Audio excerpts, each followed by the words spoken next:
Ladies and gentlemen, our Super Bowl matchup is set. So let's talk about how we got here. Let's talk about the extravagance that we witnessed yesterday. So we're going to start at the beginning, obviously. Green Bay and Tampa Bay.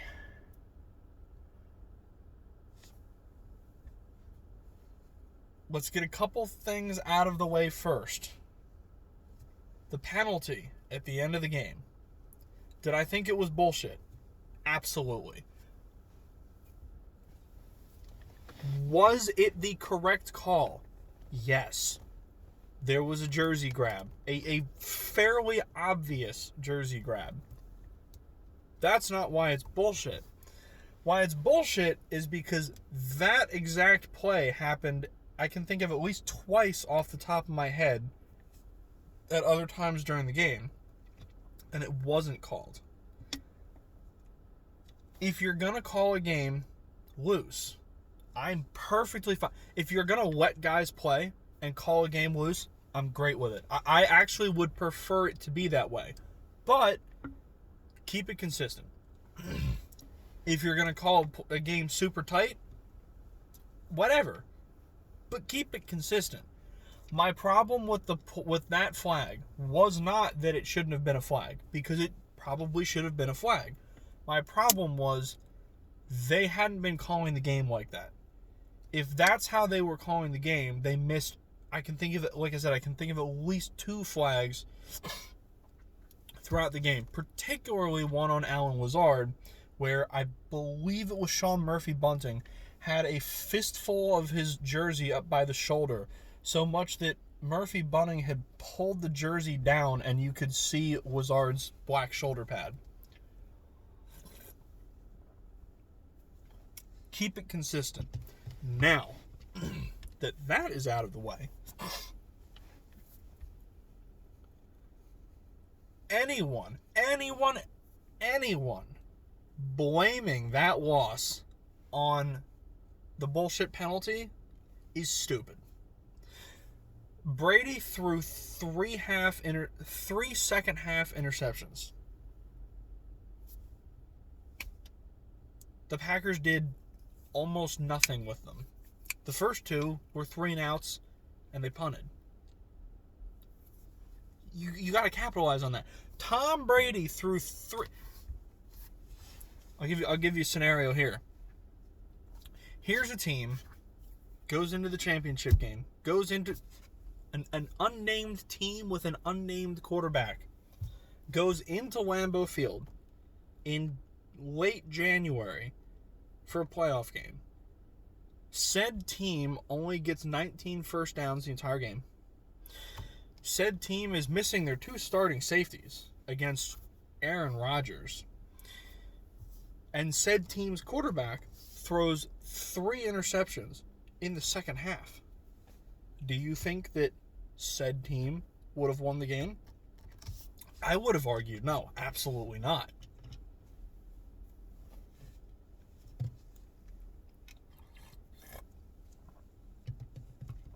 I think Aaron Rodgers was 2 of 9. I think 2 of 9, 2 of 10 in the red zone last night. That's terrible. That's awful. And look, Rodgers made some great throws. That deep ball to Marquez Valdes-Scantling was beautiful. Am I saying... So Rodgers was not at his best, though. They were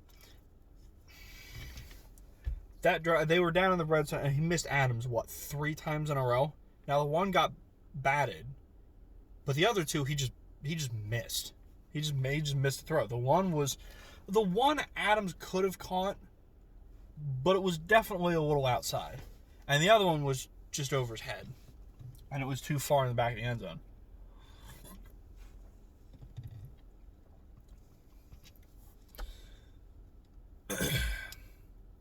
And then there was the play towards the end of the game, 3rd and goal.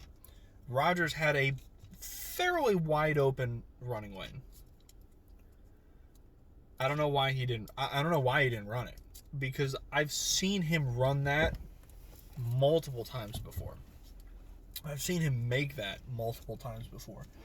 And even if you don't get to the end zone, I think they were at like the 9-yard line. You're picking up at least 7 yards on that run before Devin White might have been able to get over and get to him before he got the end zone. But you're picking up at least 6-7 yards on that run before the linebacker can get to you. And then maybe it makes LaFleur's decision to go for it on 4th down a little easier, right? 4th and goal from the 9, 1st and goal from the 2. You know, now that brings me to the next point of maybe minute blame.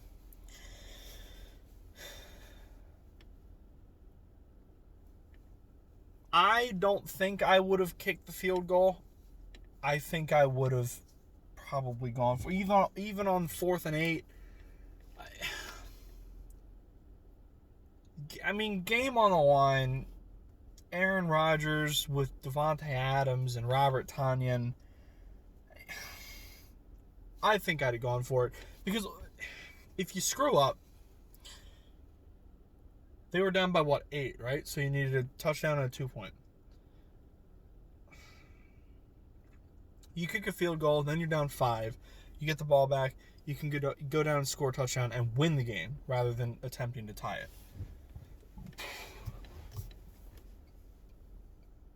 I'm not saying I don't agree, or I'm not saying I don't understand the call. I'm just not sure I would have made it. I think I'd have gone for it. Because, look,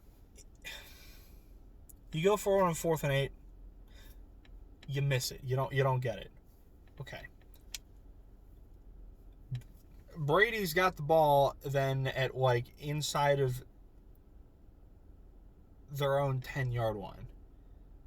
And you're gonna need a touchdown either way, right? Like,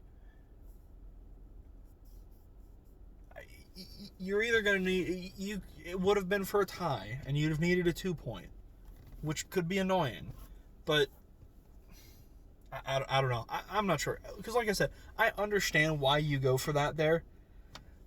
I'm just not sure I'd have done it because look, you kick the field goal, then you're only down 5. You get the ball back. If you can stop Tampa Bay, get them to 3 and out, burn your timeouts, you're going to get the ball back with like $1.45 and Aaron Rodgers. And how many times have we seen Aaron Rodgers just boom, boom, boom down the field in like 60 seconds? I've seen that happen a couple times. Dallas Cowboys. I understand. I'm just not sure. And hey, look, hindsight's 2020. You know, who knows? Maybe they go for on 4. Maybe they make it. Hindsight's always 2020. Now, so blaming LaFleur for that loss, I don't really think that's valid. Personally, I wouldn't put much, if any, blame on LaFleur for that. Now, where I would put some of the blame,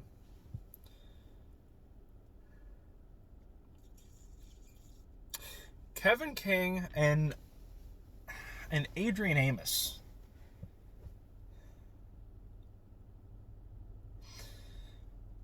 The Tampa Bay Bucks had 4 touchdowns last night. 28 points, 4 touchdowns. 3 of those touchdowns came on absolutely massive fuck-ups by the Green Bay secondary. The one by Amos and 2 by Kevin King. That one at the end of the half, man. So the first one was Kevin King tried to undercut something, and he gave... I don't remember who the hell it was. Was it Evans? It might have been. I think it might have been Evans. But Evans was probably 4 or 5 feet back, and I don't know what the hell King was doing. And I think he realized it late, and he went up to try and get the ball, but he was nowhere close to it, and Evans was just boom right there. I don't know. He took a bad angle, I guess, because it was, but he wasn't even close. And then Kevin King again, the Scotty Miller play at the very tail end of the half, man. It's like it was 4th down, and he just He was playing inside coverage on a speed guy, and he just got beat. I'm not sure what happened there. I'm not sure what was going on, but he just got torched. And then there was Adrian Amos. Who's that? That was to... No. I don't remember who the hell it was, but... Was it Tanyan? I can't remember who the touchdown was to. No, I'm not... Tanyan. What the hell am I saying, Tanyan? I'm thinking... I got the wrong team. It's in the back of the end zone. I can't remember who the play was to. But whoever caught the touchdown, they went and they faked a block. Don't get me wrong. It was a good fake, but Amos bit hard on that play. I mean, he bit harder than Jalen Mills on a double move. And he got annihilated for it. He got annihilated for it. But, so take 3 plays. Take those 3 plays. If the secondary's eye discipline holds up, you're looking at... Now, who's to say that Brady, they might not have gotten a couple points. I think that the one to the Adrian Amos one, I think it was like a 2nd and goal.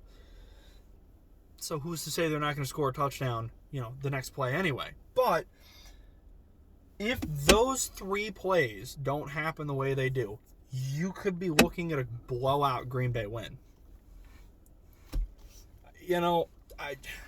Yes, Rodgers deserves some of the blame because he had some... I don't know, man. When Green Bay is behind, they just tighten up. And it's so weird.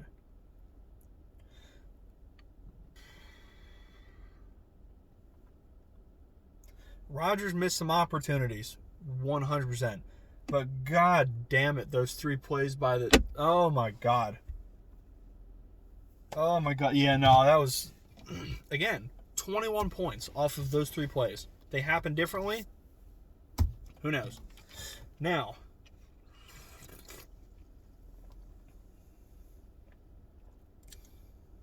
Huh. Interesting. Alright, so, Kansas City, Buffalo.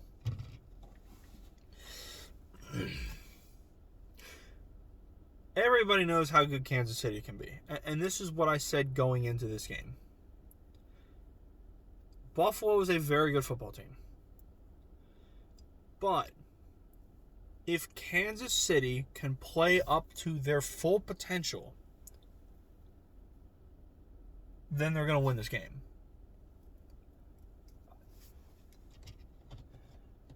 Now, I watched something just now, before I started recording, from Colin Cowherd. I actually kind of like the guy.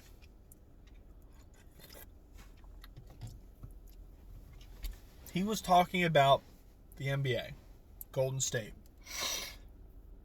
the dynasties of the NBA. Shaq and Kobe, Golden State, the Doc Rivers, that team up in Boston.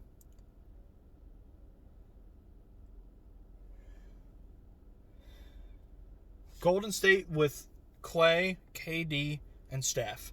They win their first finals. The following season, they went like 500 in the regular season.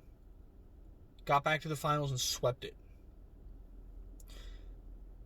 So what he was explaining was that teams that know how good they are will kind of pull back during the regular season. Do what you need to do to get to the playoffs. If you lose a couple games here and there, whatever. Get back to the playoffs. And then once you're there, you open the playbook back up and you just unleash everything on whoever the hell you're playing. And that was kind of what Colin was saying about what happened with the Chiefs. And the Chiefs might actually be able to do that. And I hadn't thought about it that way before. But now that I think about it, it makes a little bit of sense. Because how many times have I said on these videos, Kansas City just in the second half of the season, they just didn't look all that good. The game against the Falcons, the first half of the season, they were just smoking everybody, including the Bills. Smoking everybody. And then the second half of the season, their numbers went down. Mahomes looked still good, but not great.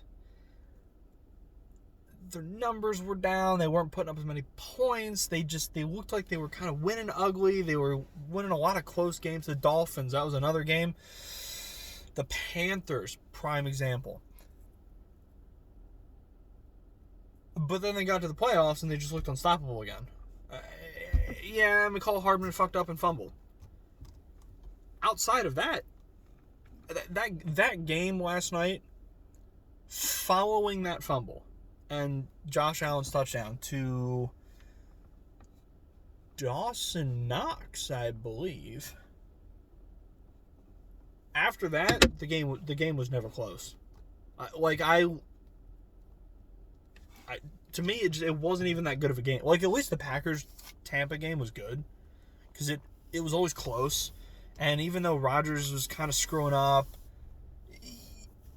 I was kind of still on the edge of my seat. Like, all right, there's still only an 8-point difference or a 5-point difference. It was like, it always at least felt close.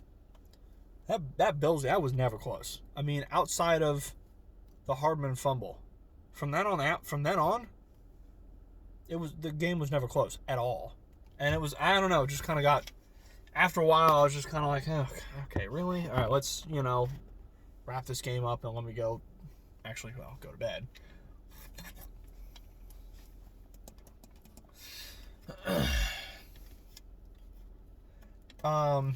I think the Bills will be back. I mean, that's one thing. If you're a Bills fan, you're going to be back, and I could very well see you being back in that game next year. I think the Bills are that good. Allen just looked off, and maybe it's young jitters. I mean, he's still young. Never played in a game with. He's been in playoff games, but the title game is a bit of a different breed, kind of like. I mean, and the Super Bowl is the same way. You get to the Super Bowl and it's just not the same feel, It's a whole different animal, and I feel like the title games are kind of a different breed too than, say, playing in the wild card round, But the Bills, I think the Bills will be back. They're well built roster. They're well coached. They'll be back. The Chiefs are not going anywhere. The Chiefs are not going anywhere. I'm trying to think. Oh, okay. So, and I'll touch on this too. I talked about the reffing a bit in the first game. The reffing in the second game was honestly pretty bad as well. I thought the ref crews yesterday were like blatantly awful. Like, there was after one of the plays, there was Chris Jones went over and he took a swing at the Bills O lineman, Feliciano, and I was like, we literally out here hitting kids, and like they must not have seen it. Like, I guess nobody saw it. And towards the end of the game, everybody's pushing and shoving and fighting, and I will say, as far as other rules I don't understand in the NFL, I do not understand how you can have the idea of offsetting penalties is obviously a good one. If you've got, defensive holding and offensive holding on the same play, you know what? All right, cool, penalties offset. When you have one personal foul on one team and 3 on the other, I feel like that shouldn't happen. Like, the fact that you can literally have, and I remember this happening once. I cannot remember the game or what teams were playing. It was like 2 years ago. And I'm watching a game, and there was there was this fight afterwards, and there were flags thrown for personal fouls on 2 offensive players. There also just so happened to be defensive holding on the play that had been run. Everything offset. 1 5-yard defensive holding penalty offsets 2 15-yard personal foul calls. That's ridiculous. Even if it was defensive holding and 1 personal foul, it's 5-yard versus 15-yard, but it's 1 penalty to 1 penalty.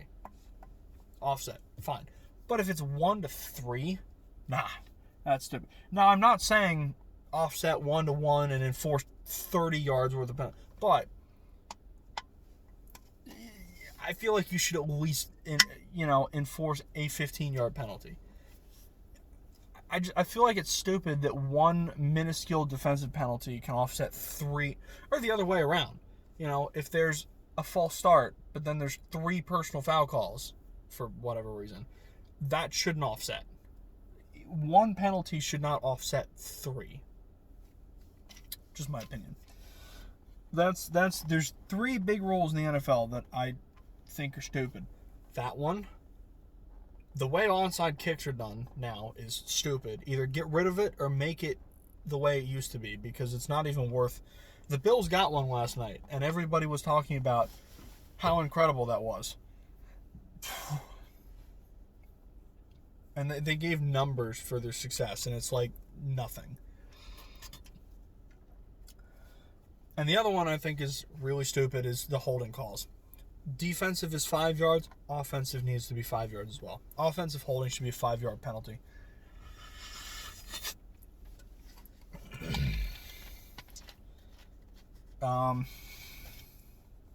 So, yeah, I'm going to leave all that there. I got to get back to work in a few minutes anyway. Come on, talk about the championship games. I'll be back in Friday. The plan for Friday is to discuss coaching hires for Philly. That's kind of my plan. It's going to be a little late at that point, but hopefully things will have been figured out. Like, I'm going to touch on the Deuce Staley thing some, which will be a little late in the mix, but whatever. And then next Monday, actually, I don't know what I'm going to do next Monday. Figure something out. And then next Friday, I'll do Super Bowl picks. Super Bowl pick. After that, I don't know what I'm gonna do. I'll make updates for free agency and the draft and stuff like that. Cause I'm gonna be at work, come out on break. I don't know what the hell I'm gonna do with myself now. I'm just gonna be bored. Once summer rolls around, I can, go out and take a walk, and it's kind of cold to be doing that right now. It's like 30 degrees, and I'm just not feeling it.